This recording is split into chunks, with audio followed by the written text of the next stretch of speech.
5টা নই করে নিয়েছি। এবার এইগুলো পরোটার আকারে বেলে নেবো গোল করে। তো চলো বেলে নিই। তো আমি এখন রুটির আকারে সুন্দর করে এগুলোকে বেলে নিচ্ছি।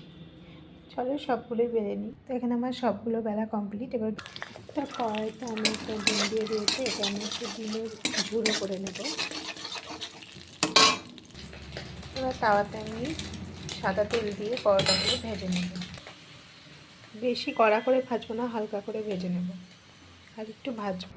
তো এখানে আমি শসা, গাজর, পেঁয়াজ সুন্দর করে কেটে কুচি করে নিয়ে লবণ দিয়ে দিয়েছি। এবার একটু মেয়োনিজ দেবো এর মধ্যে আর দেবো ডিম ঝুড়ি। তো একসাথে আমি এখন মেখে নিই। এবার সুন্দর করে এর মধ্যে দিয়ে রোল করে নিচ্ছি।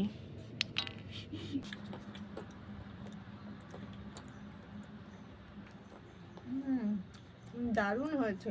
শর্টকাটে এমন টিফিন তোমরা বানিয়ে নিতে পারো। ভিডিওটা ভালো লাগলে লাইক করো। টাটা।